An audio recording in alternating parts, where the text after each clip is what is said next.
The noble status and responsibility of humanity in Islam. Some people claim that the ancestors of human beings were ape-like creatures or beings resembling gorillas.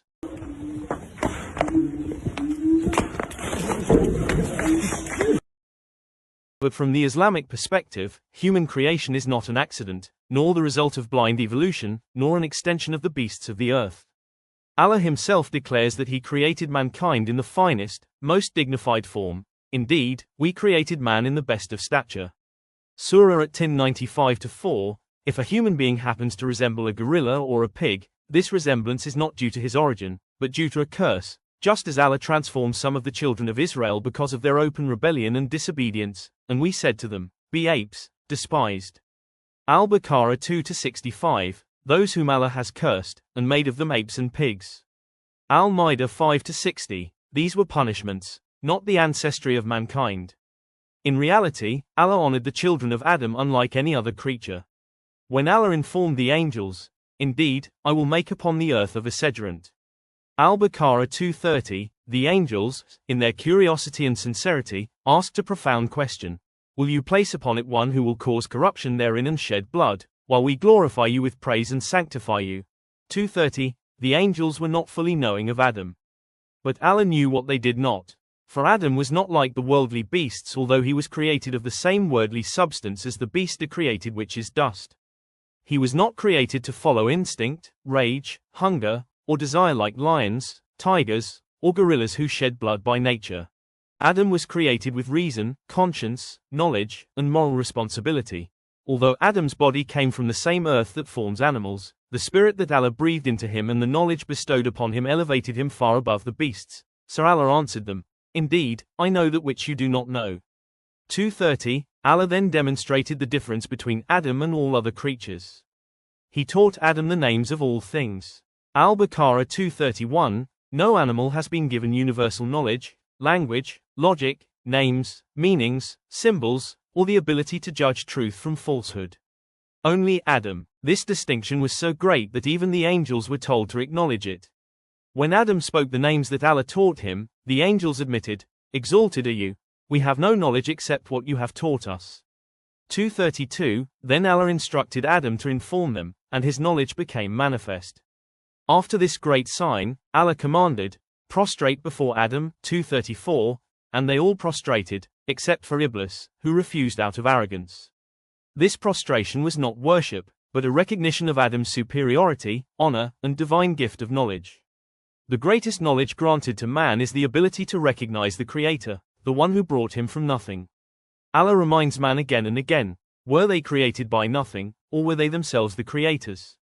At 52-35, does man not remember that we created him before, while he was nothing? Maryam 19-67, then he made his progeny from an extract of a despised fluid. As-Sajda 32-8, did we not create you from a despised fluid? Al-Mursalat 77-20, to guide mankind, Allah gave him revelation, books, prophets, and the gift of expression. Allah says, Ar-Rahman. He taught the Quran. He created man. He taught him bayan, speech and expression. Ar-Rahman 55-1-4, this ability to communicate truth, think, write, and bear witness is the mark of humanity, not an animal trait. For this reason Allah also said, read. Who taught by the pen? He taught man what he knew not.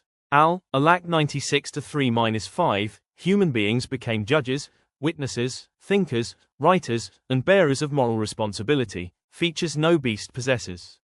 Marriage, too, is a divine gift that distinguishes humanity. Allah praises himself, and it is he who has created from water a human being and made him a relative by lineage and marriage. Al-Furqan 25-54, through marriage Allah preserved purity, lineage, ancestry, emotional connection, and honor, unlike animals who mingle without restraint. This divine system protects morality, dignity, and social stability. For this reason Allah warns, do not approach unlawful sexual intercourse. Indeed, it is an immorality and evil as a way. Al-Isra 17:32, zina destroys lineage, modesty, purity, and the sacred human bond established by Allah. Allah reminds mankind of the true origin. O mankind, fear your Lord, who created you from a single soul and created from it its mate. And Nisa 4-1, human beings are the descendants of Adam. not of animal. Curse of Allah. Allah's curse is upon the one who claims to be the son of someone other than his biological father. Sahih Muslim, 1370. And because humans possess intellect, conscience, and moral responsibility, Allah commands them to uphold justice, be persistently standing firm for Allah, witnesses in justice. Al-Ma'idah 5-8, to further distinguish humans from beasts, Allah gave them clothing, honor, and modesty, O children of Adam. We have bestowed upon you clothing to cover your private parts and as adornment. Al-A'raf 7:26, animals do not know shame. Humans do, because Allah gave them dignity. But those who reject revelation and refuse to use their intellect fall below animal level. They are like cattle, rather, even more astray. Al-A'raf 7-179, on the day of judgment they will cry, if only we had listened or used our intellect. Al-Mulk 67-10, Allah also rebukes those who worship powerless beings. Indeed, those you invoke besides Allah will never create, even, a fly. Al-Hajj 22-73, thus, the purpose of mankind becomes clear. Allah says, I did not create jinn and mankind except to worship me. Ad-Dariyat 51-56, He created death and life to test which of you is best in deeds. Al-Mulk 67-2, man's purpose is not to live like a beast, but to worship, reflect, act with justice, preserve purity, follow revelation, and use the intellect Allah honored him with. There is nothing like unto him, and he is the all-hearing, the all-seeing. Ash-Shura 42-11, humanity is a noble creation, honored by Allah, never the descendant of animals, but the descendant of Adam, created with purpose, knowledge, and responsibility.